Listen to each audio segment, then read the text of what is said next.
The fact that he comes in there smelling good, girl. They can go by the counter at Macy's and smell good. If they're willing to wash their butt, they can smell good.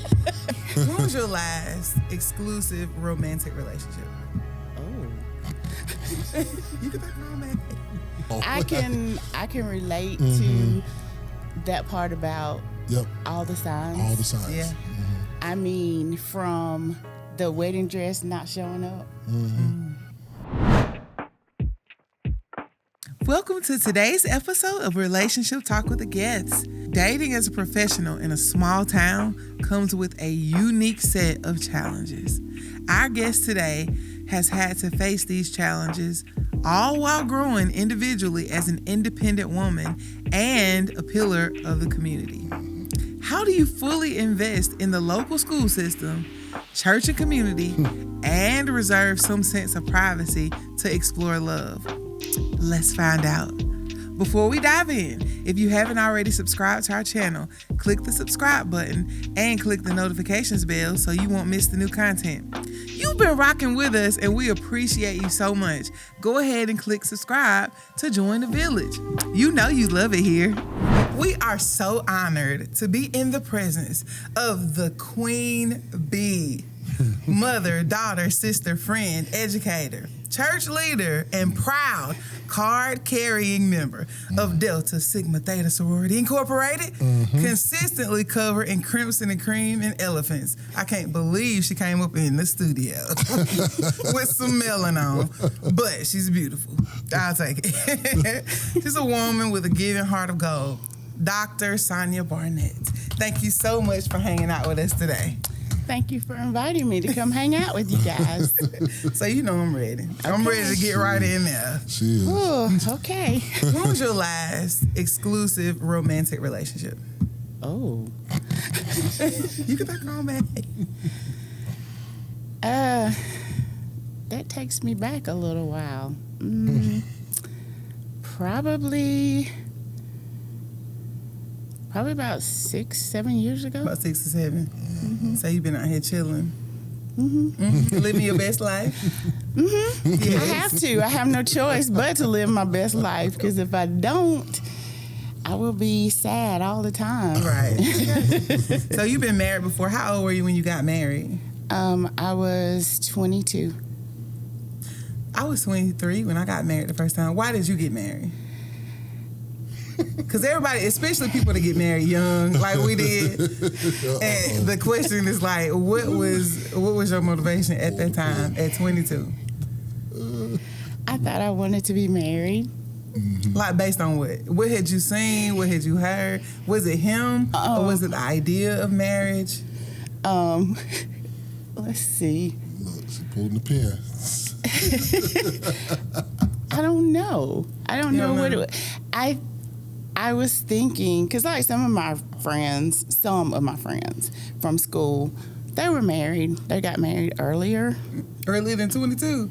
Ooh, wow. And I said some. I didn't say a lot. I got some. Some is a few. And I thought that I was just so in love and that I had to be in that space. So, I guess that's the answer. The best answer. Because my story was different. I got married because I wanted to have sex. And I got tired of the saints telling me it's better to marry than to burn. You don't need to be staying overnight over there with that man. And y'all ain't married. We had been dating for like 4 years or so since we were in college. And I was like, well, I ain't trying to burn. But I also, you ain't about to get me up out this bed. Because once I got a taste, I was like, we're not going to be able to stop this. Okay. So we might as well get married. I understand that part. And then, of course, like, I saw my mom and daddy, so, and they had a good relationship. So I thought, oh, wow, I'm going to have that kind of marriage thing, but it didn't happen that way. Somebody that was really close to me was like, why are you trying to get married? And I was like, I just want to wake up and look at his face and, make him breakfast and do these things. And I was like, why don't you like being married? She was like, because I got to wake up and look at his face and make him breakfast. And so I will never forget that conversation. That's an interesting And my thought. brother said, he said, if you think you're ready, because I don't, but if you think you're ready, why can't you just give it till 30? He was like, y'all can still date. Why can't you just wait till 30 to make sure that, because he said you're going to be a different person when you're 30. And what you want at 30 might be something totally different than what you want right now. So why are you rushing into it? And so I thought about it, and I kind of knew I probably shouldn't, but it really was just to try not to go to hell for having sex. And so I always like to ask people, about why they made you. Why did you get married the first time? I got married, we had a baby out of wedlock. Church pressure on that. Church pressure. I heard when you gonna make an honest woman out of her, she's a good woman. Man, it's somebody that's gonna want her. You better hurry up. And then you met my uncles. All of them, boy, you better snatch up. If I was young, I'd have snatched up by now. You better go ahead. And you did have a good one. You had a really good woman. She was a good woman. We just weren't right for each other. So it was one of those things. Well, they right. She is good, but I had mine was good too. Them wedding day jitters that people keep saying is cold feet. I should have known, because we had a great rehearsal dinner, and they had fried fish, and you know how much I love fish. I couldn't eat. I didn't eat a bite. Look, everybody look at me. They know something wrong. I can relate to that part about all the signs. All the signs. Yeah. I mean, from the wedding dress not showing up. The wedding dress being on a slow boat from China. Oh, yeah. About, let's see, that was probably about a month and a half before the actual wedding was supposed to take place. Right. So that was pretty much sign number one. Right. And I was like, and my mama was really all nervous. They called. The dress is not coming in. We got to go to Greenville and pick out something else. And so we go. I was like, okay, Mama, it's going to be all right.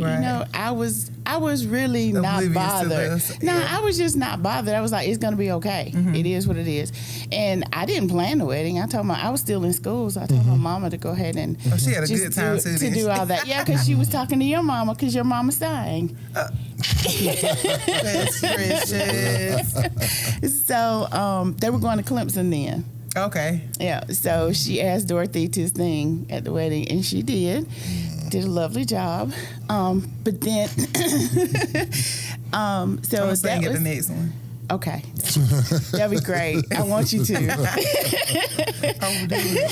But y'all had signs too. Yeah. Well, yeah. And then it was that one with the dress. So then we get all the way to the actual day of the wedding, and there were so many people who showed up at the wedding. The church was packed, and these are not like all people that were invited, and they just showed up because I guess they wanted to see if it was really going to take place, because there was history or whatever. So all those people showed up. And then it was so hot because it was in July. It was roasting. Oh, I skipped one. Went to get my hair done, and Augusta, the stylist, did my hair, and I was like, oh my God, you didn't like it? It was hideous. Had you used the stylist before? Yes. Really? Yes. So anyway, I had to redo my own hair. So that was one thing. Another thing, that's what, two right there? Yeah. So then... No, count the hot church, because that's the thing. That's a whole thing. It was a whole thing. Yeah. So, and I was still, chill me. So we get to the wedding, my daddy takes me in the church, the whole nine. We get up there, excuse me, we're doing the preacher is talking, my preacher that I had known all my life. And he starts and he does the ceremony. And he gets to the part about saying vows. So he gets to Tracy. I mean. Yeah, so everybody knows. He gets to Tracy and he says his vows or whatever. And then it flips to me, and it's supposed to be my turn. And he starts saying everything, but he never stops to let me say my part. I never said any vows. Really? I never said any vows. And I was standing there going, I was doing those things. The Lord wouldn't let you get it out. And he didn't even let the opportunity arise for me to say, hey, stop. You didn't even let me answer. And he said after everything was over, he was like, and I knew I was supposed to stop. He said, but I just couldn't stop. He said it was just like I just got real, real hot. Ooh. And he said I just kept going. And I was like, and I looked over and he was looking at me and I was like, oh, well, the Lord wouldn't even let you vow to do stuff that he wasn't going to ask. Let me tell you something. That's all I ever wanted. And when I got married the first time, if I could have gotten up out of that ceremony without having to vow to that man, and I loved him. I still love him. He's a great guy. Great guy. I ain't have no business married to him. Ooh, if I could have got up out of that church without saying no vows. Oh, well, I was like taken aback because I was like, I'm supposed to say something here. And I didn't have the opportunity to say anything. So that's that part. Well, Miss Seeley, you still a virgin. Well, I later on in life, I said to my mama, I said, well, actually, I'm not married. Mm-hmm. He married me, but I'm not married to him. Ooh, Mike would have showed you that. What a cool. But then she said, you got the marriage license, so you are. And I was like, okay, all right. So paper-based, I was, but I didn't say any vows. So cool. And then there's one more thing. Another thing? Oh, yeah, you had all kinds of stuff. You did, for real. Yeah. Everybody had left the church, and we were the last ones to leave. Y'all were the last one? Yeah, we went out to get in the car. We had no keys. To the car? Are you serious? We had no keys to leave the church. Y'all was stranded. Luckily, Who had the keys? My mama, they were in her purse, and she forgot to give them. She forgot to leave them, and then luckily his parents were still there, so they were able to take us to the reception. Yeah. Good gracious. Yeah. So those are. So I know how important self-care is to you now. Like, have you always been that way? No. How did you get to a healthy emotional place after the divorce?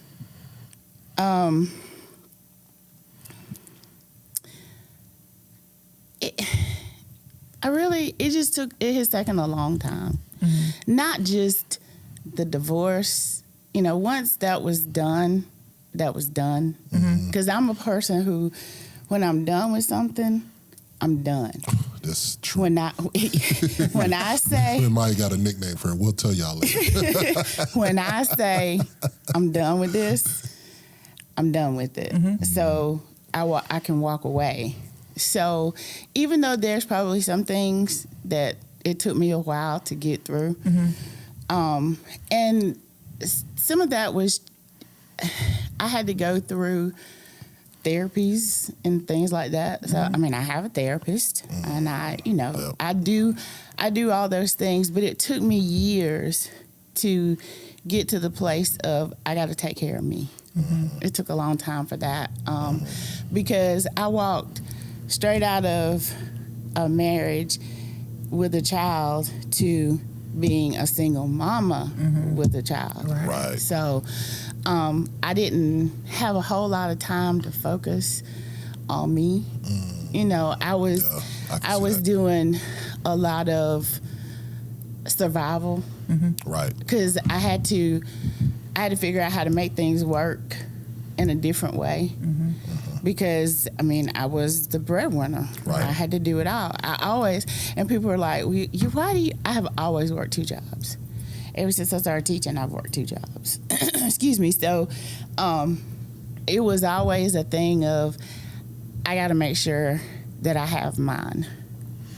And And has it always been roses and lemonade? Oh, heck no. You know, people, I get this from kids and stuff at school sometimes, like, well, you don't know how. It's like, no, let me tell you something. You don't know where I have been. Right. No question. So that part makes me a little emotional. People don't know. And I've told kids, it was like, you don't know how many times the white lady answered my phone. Back when we had rotary dial phones. So, you know, when the white lady answers your phone, you know what that means. It's cut off. It's cut off. Disconnected. Exactly. Yes. So those things happen. Have I gone home a couple times and the lights were turned off? Yeah. Right. So it hasn't always been easy. And the kids throw up in my face a lot at school. You rich, you this, you that. The car you drive and all this stuff. So let me tell you, you don't know my story. They give her the business. You have Because real time, I'll be thinking the same thing. Because I'll be like, the car you be driving, like, I'll be like, Dr. Barnett got money, man. Y'all see how she's put this is every day. Every day she smells nice. She has a nice bag. So the kids be on it. They like, oh yeah. What they cut? What's the word they use? That So look, I'm munyon. I'm like, She got that munyon. They call. I'm learning something about your Dr. B. Dr. B got that munyon. And I'm like, Y'all have no idea. y'all have no idea. Y'all don't know how hard and how much Dr. B has worked and how many. Whew, I mean, I have worked the jobs I've had in addition to being an educator. Ooh. But you did it. Then look at your baby. You did, yes. And your daughter, she's grown and successful. You did a good job with her. And you built a beautiful life for yourself. So the question comes, when your daughter was younger, how did you determine whether you would introduce a man you were dating to her or not? And we're really asking this question for younger moms that are raising kids. Yes. Like, even if you didn't choose the best way, like how did you go about determining who got to meet her? Some of those decisions I think about now were not the best ways. A lot of times, if I was gonna see somebody or something, I would do it while she was like gone for the weekend. Gotcha. I would do things, just stuff like that. And just to be real, I'm not the saint person that everybody thinks I am. Of course, hey. I have my days. We wait till she go to sleep. My nights or whatever. Now, even then, it wasn't when she wasn't there a lot of the times. It would take some time before I would say, okay, I would think that I was at that place to where I could introduce her to some people. Did you have to feel like y'all were together, dating exclusively? Like, what let you know that I think it's time to meet her? It's hard to answer that because my judgment and decisions at that point were not always sound. I got you. And it was just kind of haphazardly. And there were people that she don't even have a clue. She didn't even know that they existed. She never met. But there was a few, that I did bring around her and she met them. But as a general rule, I tried to keep it separate for as long as I could because I just didn't want it to be a constant barrage of this or that. Now, it ain't like I had that many men now. I'm just going to say. I'm just going to be real because the way that came out, it was like I was on it. Like I had a barrage going on. I was about to say no. Okay, I need you to stop with the Elberton part. Wait a minute. But now it was just, I would think that it was okay. All right, I'm at a place to where this might be okay now, but then thinking back and looking at it from a 40-something, a 50-something-year-old woman, then those probably weren't the best decisions. I probably should have waited more or things. You would have like waited that. longer, even. Probably, yes. And even then, when you introduced her, were there any that you had that you trusted with her? Like, you can stay here and I'm going to leave? Because that takes a whole nother level of trust and it's time. A whole, before I trust you to be with my child while I'm gone. Yes. There would probably be because of me and me being who I am, it was maybe one person. Right. Yeah. One or two people. I can see that being reserved to but just leaving and saying, "Oh, here, I got to run." No, come on, Ashley, let's go. That was what I would say. So now that you are, like you say, a little more mature, wiser, accomplished, what are you looking for now in a relationship at this point in your life? Or what can a man come in and add to what you already got going on, Dr. B? Coach G.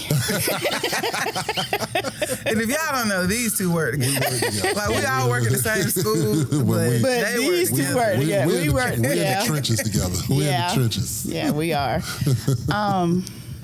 One of the things that I have come to realize is that intelligence is huge with me. And I'm not saying that they got to be a rocket scientist or stuff like that, but to be a conversationalist. Absolutely. Got to be able to keep my attention in a conversation, and challenge my mind, because a lot of times I have all these thoughts and I will say sometimes I was like, well, yeah, what do y'all think? And we'll start having a conversation about whatever we started from the beginning, and then maybe will take another whole turn, and we're looking at it from a totally different perspective. And then I'll say, well, y'all tell me, what am I right on the right track, or so I got to have somebody I can bounce things off of, but also that would tell me that I'm full of bull sometimes. Because, I need that person that will check me. I need that. I do need that. I'm going to tell you, fellas, that's a little tough because Dr. B know a lot about a lot. So before you get to checking people, you better have your facts straight. But I'm going to tell you what's interesting about what you said. The last three mature women, like grown women that I talked to, and that's the number one thing they said. Yes. Somebody that I can talk to, that can have a conversation. And when I talk to younger women, the answer is like what kind of car he drives, or what kind of job he has, or what he looks like, how he dresses, how he smells. So it's almost like I'm seeing the trend that I want young women to pay attention to. Correct. That the things that you're looking for right now will not be what's important to you in 20 years. The fact that he comes in there smelling good, girl, they can go by the counter at Macy's and smell good. If they're willing to wash their butt, they can smell good. Like these clothes, these shoes, this grin that they put in your face, they can put in 100 other faces. So you have to, choose some things that are, I guess, more substantial when you are looking for a mate. About the depth of that young girls may go is that, can he make me laugh? That's about it. After Can He Make Me Laugh, they don't go into, and some guys are just naturally funny, so they fall for the funny guy a lot too. Funny and fine, baby. Yep. It's hard to build a life with if all he brings to the table is funny and fine. He got to be more. So so talk to people that have lived through what you are going through. Like, conversation is important. You're going to have to be able to talk. Absolutely. Yes, and also the physical attributes are important, of course. Yes. I'm not saying, I think everybody's supposed to be this gorgeous man or whatever. I mean, like it's supposed to be somebody that looks like they walked out of the GQ magazine. But care about yourself. Yes. Don't come up. Ooga monsters. Stay away. You can do better than what you're doing. Yeah, and then one of my other things is, and I tell Ed this all the time when we're talking about different stuff, is like, gotta be tall. Yeah, she likes it. You got to be able to reach up. And that's a bit, but if you know that about yourself, because if you don't get that and you're going to cheat with somebody that I can reach up. I should have said that. Everybody that I dated, I married somebody that was not tall and literally asked him to stand up on the steps so I could hug him. Like, that ain't, don't do that. That's important. It's important to know what you need and want. It is very important. And not to feel terrible about having preferences. Right. And it's, you know, my daddy was a tall man. My uncle was a very tall man. And so those things to me, and I guess in my mind's eye, I look at that's something when somebody is taller than me and I have to reach I can feel myself maybe being in a different space. I don't feel like I have all of the control. And I need And you need that. I do. How tall does he have to be? How tall are you? I'm 5'7". See, that ain't hard to do, brothers.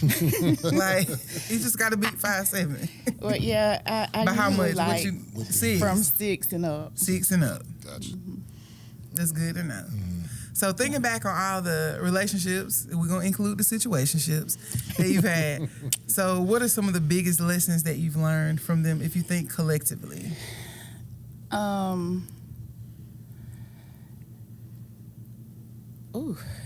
If I think collectively and I think about what I've learned that everybody does not see and do and treat people the way I see, do, and treat people. My heart can be really open, and I'm always that person. I'm giving. I will give. Very. But that piece I don't get back in return. So I've learned that, like, I just want to stay back. I just stay and give to myself. Then I do my self-care. Yes. So, in that way, I make sure that I'm okay. But that's one of the main things that I probably would say has been And you can't an expect eye-opener. other people to be the way you are. Right. Right. So, well, you just put, you're very giving. I can attest to that. But Yes. what do you think of everything else that you bring to the table in a relationship? What's your biggest strength? Why would a man be lucky to have you? Ooh. Gosh, y'all. Oh yeah. Relational strengths. Yeah. So not Dr. B at the school, because we know what you're good We at know. school. Yeah. So Oh gosh, y'all are making me have to be weak this is not in weak. that part. You know, I'm not saying Yes. weak, but I'm just saying Be this open. is making me be vulnerable, Right. and being vulnerable in front of people is hard for It me. is. It is. It is. Yes. I'm really proud of you for even doing it. Yes. I wouldn't have done it for just anybody. anybody, And we just for appreciate y'all. it. I We would do Definitely that. appreciate it. You blessing the people right now. You are. Let's see. What would be my? Oh, that's hard. It is. It is hard to say. It's only hard for you to say because you're humble. Yep. It is. It That's is. why, because I'm going to be real with you. On the outside looking in, I can name 10 of them. Yes. Just by knowing you, Yes. what you would bring to a relationship. Absolutely. Amazing things that you would bring to a relationship. Well, then help me. Okay. Okay. Well, you want to go? I give one just from working with her. Sonya's a problem solver. She does not flinch when a problem comes up. Like, we had an incident, and I ain't gonna put it out there, with a kid that was having issues. I'm gonna go back to the nickname. We call Sonya what's her name? Unbothered. Oh, I know. You already told me. Like, she, in any crisis situation, we've seen parents go off, kids go off, co-workers go off, and she stays, and then she calms. The students even imitate her. She just is but she stays that way until the problem's solved. To me, in a relationship, a man would need that, to calm, because we as men, when we break, you want your partner to be able to be like, I got it. What's interesting about you saying that is that oftentimes our does are other people's like ahas. Yes. Like you probably wouldn't even consider that like a big deal. You don't think that is strength. But when he talks about why he loves me, he always puts that at the top. Yep. Like me solving problems is like one of the main reasons that he appreciates me. Yep. And so those types of things that you bring to the table that you don't even think about, you like, well, it wasn't a big deal. But it's a huge deal to a man who has a real problem like that he can't solve because he needs you. You're a favor factor. That's what wives are. Yeah. When your man finds you and he finds this good thing, then he will have solutions to a string of problems that he's had just because you're in his life. And it's going to come to you like this. He'll look at me, he'll be like, now how did you come up with that? I'll be like, why wouldn't you just X, Y, and Z? And he'd be like, because I didn't think the X, Y, and Z. Why did you even think to do that? And I was like, I don't know, it seems simple. But you're going to be able to do that for And I think husband. when it comes to, when he talks about problem solving, it's just in my head when situations come up, I just automatically start thinking of, okay, this is how we can fix this, or this is what we can do. But then I will second guess myself and thinking, oh, does everybody really want to hear what I think? Or what, I do that part because it's like, does it look like I'm just trying to be the boss person, or does it look like I'm just trying to take over, or because it puts me in that place a lot of times. Another thing that you bring is soft strength. And I'm going to tell you why that's important, because I feel like you're going to attract like a really masculine man. And sometimes when things are out of order, he's going, "Arr!" And you are going to have the soft strength that you carry. All you'll have to do is touch him on his arm, and you're going to be able to calm him, because that's the spirit that you carry. And a woman having the ability to take an ogre monster of a man when he's angry, and you being able to calm him, to get him back to a place where he can think clearly and offer him like help in his thinking is huge in a relationship, because every woman does not carry what you carry. Some women, when you amp, they amp. When you stress, they stress. Yes. And then both of y'all are screaming and out of control, and nobody's calming, nobody's getting nobody's solving a problem, nobody's thinking. And so the fact that you're able to, even in a stressful situation, to stay calm and calm the people around you is huge relationally. It's funny you said that's one of her strategies, and I don't even know if she does that. Like, we work in an alternative school, so there's always situations. We bring in unruly kids, she'll be like, bring them to my office, and they come in, and the first thing she does is nothing. I mean, they'll be going off, and she sits there, and the first question she always asks them, Are you done? That's what I would ask. Are you done yet? Because I can't start. And I'll be like, and I'll be ready. I'll be sitting over there like, will she give me a nod? So she probably have to do this with mine. Calm him down. Yeah. That's all right. Maya is not here. Please calm down. Well, actually, strangely enough, when Ed is there, a lot of times when we're having to deal with some of those situations, I'm like, okay, I have my protector here right now, so I'm good, because there are certain things that I won't deal with unless he's there. Because he brings a different, aura to the whole conversation. And a lot of times, just his presence helps to settle situations. I told you that. I appreciate that. Yeah, he does. He does. I mean, it's a lot of times we'll hold off on doing certain things until he's there, because we do need his presence. But, yeah. So you see what I'm saying? Like you carry all these things, and you're so humble, and it's duh for you, but it's like for other people, like, how is she able to do this? And so you should spend some time thinking about that. Just thinking about and writing out and journaling, even if you don't share it with anybody. But thinking about all these things. You almost made me scream just now. It knows where I'm getting ready to go with that. Because I'm getting ready to say, if one more person tells me to write, if one more person tells me to write a book, who works for sight, to write anything down, all of us. I go, no, I don't want to write. I don't want to write. I don't want to do this. I don't want to do it. That's exactly what you need. You need to write.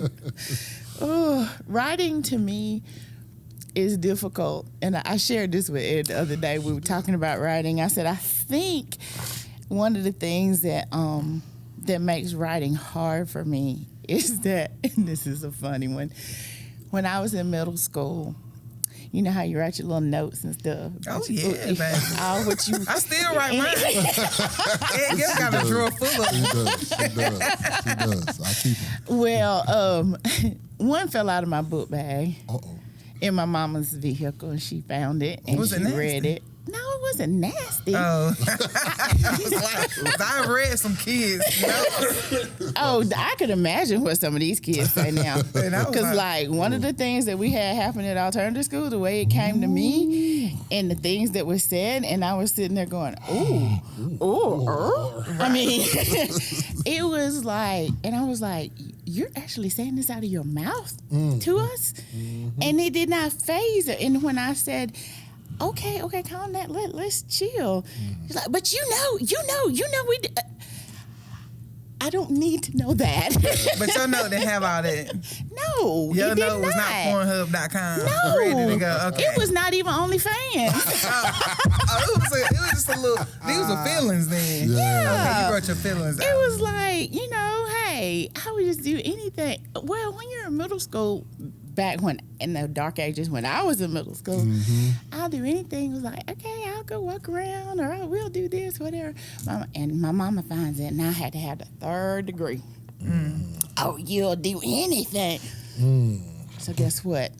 I don't write. Yes. I don't write because it gets on paper, somebody can see it, and so yeah.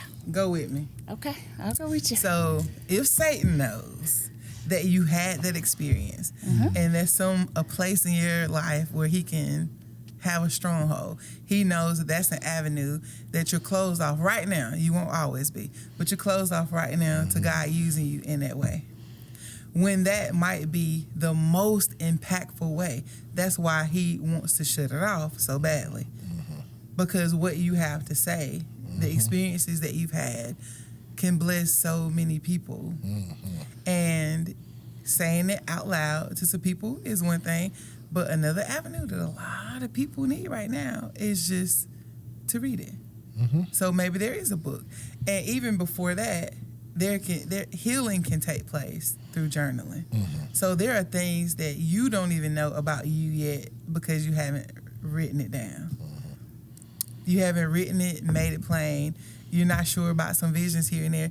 We don't know. So you could probably learn a whole lot about yourself just sitting, put your praise and worship music on, sit, think, and whatever comes to your mind, write. Especially thinking about, what do I bring to the table for a relationship? Well, who am I, or what do I bring, and what can I expect in return? And just sit in it. It might be super hard. You might have to come back to it every day.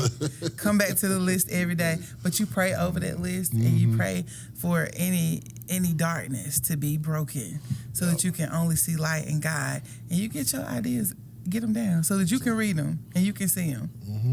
Because you are all those things that we said and so much more. Like, we could have this whole podcast just talking about what you carry. Cause I don't even come down to the alternative school that much.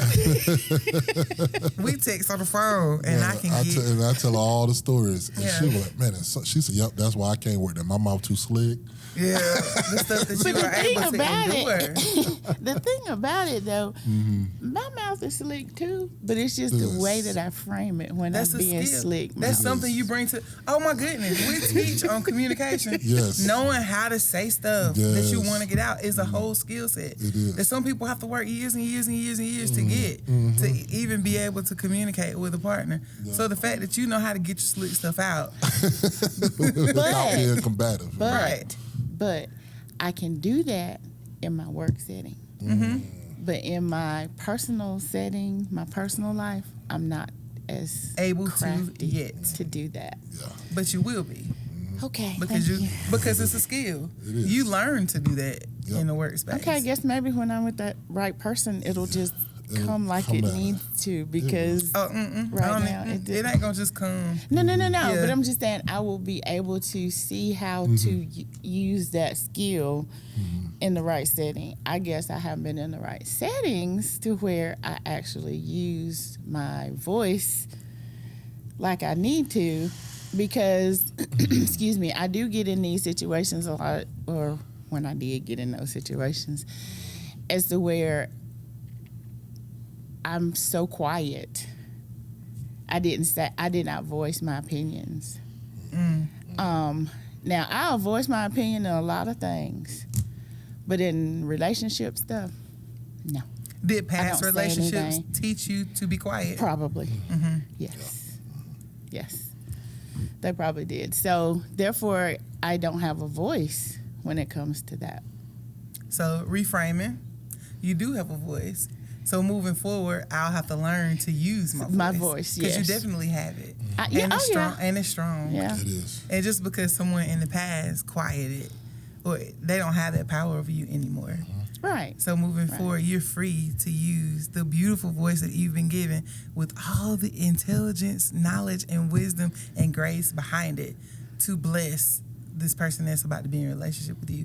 And the right man is going to be so thankful for your voice. Absolutely. Not only will he encourage you to use it, he's going to help you get it out because he needs it.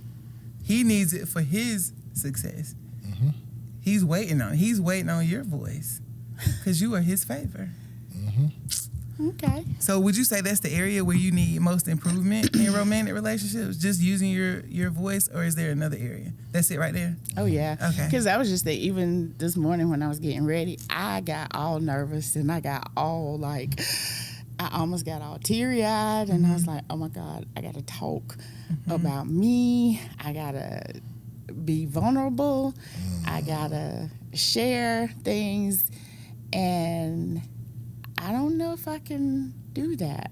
I mean, I really went there, and then I was like, okay, I'll be with Maya and Ed. It'll be okay. Absolutely. And then I was like, okay, it's going to be okay. It is. But, I mean, it has, ever since you told me when, I have played with it back and forth in my head. Yep. And it's been kind of like, because I was like, I think I told Ed one day, I was like, I'm kind of nervous about this. Not with y'all, but nervous about talking about me. Yeah. The opposition is good. In Yes. our Sunday school and Bible studies, like my brother teaches it, and he says it all the time. Like, you know you're on the right track when you have this opposition. Like, Satan's not going to come fight you to do something that's not going to be impactful. So when you feel it and when you see it, then you know that's something you need to push through. Yep. You're like, oh, opposition is here. Great. Let's go ahead and fight because we're going to win the battle. So all those thoughts, those were good signs, actually. They don't feel good. Right. But they're good to know that Right. if I push through, I'm doing something right. victory on the other side. Yep. And so I'm super proud of you. Well, and We're that glad was to one have of you. the things that I was like, okay, I need to do this. I need to make this step in my life. I am 56 years old, and I need to not be afraid to say what I need to say. I'm getting better. You are. Yes. I am getting better. And I was about to ask you that. Can you tell now, looking back, can you remember a version of yourself that would have felt that fear and backed out? Oh, text gosh, and yeah. be like, I can't do it. Yeah, I would. Well, I wouldn't have even set it up. I would have said when we talked about it, I would have been like, nope, nope. not doing that. I ain't doing it. So you already see growth. Yes. Yeah, and even in situations, even work situations, sometimes there are times that I wouldn't have ever said anything. I would just take it. And I've like opened my mouth and said some stuff, not negative things, but just basically sort of kind of standing up for myself. Right. So that's one of the harder things that I have gone throughout my life is standing up for myself. So seeing where you are now and the growth that you've made, can you identify specific things that help you grow that you can continue doing so that when you're 60, you can look back on your 56-year-old self and say, I'm still growing. So you can be intentional about the growth in this specific area. Oh yeah. I mean, it's all the time. I'm doing things to check. I have conversations with myself all the time. And I'm like, you really need to say this. And then a lot of times I weigh it out and say, what is the benefit to me to say this in this setting? Right. And a lot of times I'll look at it and I'll say, this isn't going to benefit me at all. And then now the closer that I have gotten to retirement and all this other stuff is kind of like, just say it. Right. I mean, what else can they do to you? They ain't gonna fire you because you don't have to get fired because you can walk. I mean, Right. it's those kinds of. But even though it's not those kinds of things that I would say that would be that controversial or would be that insulting or anything like that, it's not even to that level. But finding my voice as to where a lot of people always think, well, you think you know everything. No, I don't think I know everything. I know a lot, She does. but I don't think I know everything. True. And what I know, I like to share with people. And Right. it's not that I'm sharing it to be the authority and say, oh, I know everything. I can do this. I can do that. No, I'm sharing because I want to help other people. Right. So that's a lot of where my voice, finding my voice, using my voice, and being able to just continually grow. Because I will tell my mama a lot of times, I'm like, Mama, I would say this, but what's the purpose? And she'll be like, well, you just need to say it. Why? And she was like, well, just say it. I'm like, it doesn't help. So these conversations you have with yourself, back to writing, I think it would be really beneficial if you would write these conversations and go back and read them. Like if you're able to look nobody back, else sees them. these thoughts that you had last year, if you could go back and look and see, read the thoughts. Nobody else. Nobody else is seeing these things. Even though your mom saw that letter, this is something different. This is something different. You grown now. Ain't nobody seeing your stuff up in your house. If you writing down what you're talking about, and I'm only saying it because I do it. Right. And I journal and I go back, and it's healing for me to go back and remember exactly what I felt because I wrote it. Because sometimes when you get past it, you look back and you're like, man, I was in a terrible space Thursday, but you can't really feel it anymore. But when you can go back and read and you can really feel where you were and remember where God brought you from and what you went through to get there, it's healing. So just consider. So you live in a small town. Were you born there? yes. Okay. So that means that not only are the pickings slim, you're related to a lot of the men in the pickings. No, ma'am, I am not. Are you not really? How are you from Elton? No. I'm not related to everybody. DJ's from Overton. I'm not related to him. You're related to a bunch of them. No, I mean, I'm related to some people, but not a lot. Like you think about some people, you start talking to them. Oh, that's my cousin. That's da da da. I'm not related to that many people because our family is really not super large. Okay. Like the base my mama's family, my daddy's family, the base part of it is not super large. Okay. So that does keep me from being, and I'm related to a lot of people, but it's distant.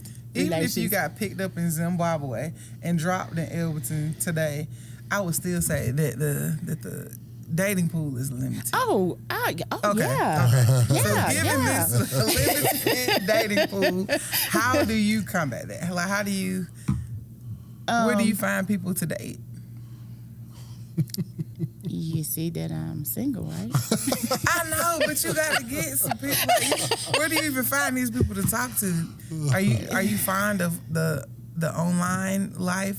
Do you go to other cities that are a little larger with larger pools and meet people? No. So you are able to just. Are you not dating at all right now? I'm not. Okay. I'm not dating. You're just not even concerned about it. Well, I mean, it would be nice, but as far as like this is situation importance number one, it's not the top thing, but it's pretty high. But you don't necessarily put yourself in situations that's what I where was just getting ready where to these say. people are. Right. I don't. Okay. I do not. You haven't said, okay, I'm about to be intentional about dating in this season. Right. So I am going to go out to events where Yes. I know people will be Right. that are not necessarily people that I see in Ingles. I don't even go to Ingles. You go to Walmart and Hartwell to get your groceries. Where I do you don't go? buy groceries. What you mean you don't buy groceries? Because it's just me. Why do I need to buy groceries? I just go You buy just me eat out. something to eat. I got you. Question, rewind it back. Just a quick question, just so the people can know. Can you cook? Yes, I can. Okay, that's it. Okay. I can. You don't, cook, but you can. I just don't. Because there's no need. No. Because you end up throwing food away probably. Yeah. When I do or when I did cook things, if I cooked food, it was like days of eating, and I don't want to eat the it same for thing. days. Gotcha. Yeah, understand. I got you. So, as Maya calls me, as you all know, I'm not from a small town. I'm a city slicker. I grew up in the city. But Maya's had to school me on this whole city, these small town life of how everybody knows everybody. And I mean everybody. So how do you protect your personal life and maintain any sense of privacy living in a small town where everybody knows Dr. B, everybody knows your mom's on the school board, everybody knows your daddy was a mechanic, da-da-da-da-da-da-da-da.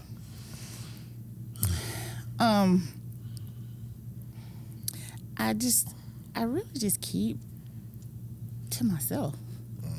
I don't, because I see people every once in a while and they're like, I haven't seen you in forever. It's like, yeah, I know. No.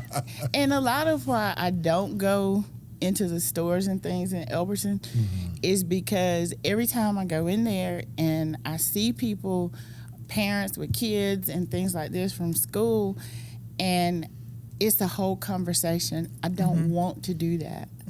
It's like not going into the stores and things in Elberton is, I guess, protecting my peace, because I don't want to have those constant conversations. You know, I don't want to have, well, there's Dr. Barnett, you better behave yourself, for when I was doing the little ones. And it's like, you know, I just don't want those conversations. And then as they're growing older, of course, the parents are wanting to tell me, and I get it. They want to share about their children. They're proud, and I get that part. But when I go to a store, I want to be able to You're like, go I'm do. off. I just want to exist. Yeah. In my, And are I you an used to be introvert? able to come to her. Oh gosh, am I an introvert? Okay. me too. I get it. Yeah. I don't like so going in stores either. I just don't want to. I used to come to Hartwell to Walmart, but then when I started working with a lot of the kids from Hart County, when I was working at Mountain Ed, that I got to know, and then I was seeing everybody. Oh no, that's why I said everywhere. Walmart and Hartwell, because you can do grocery pickup.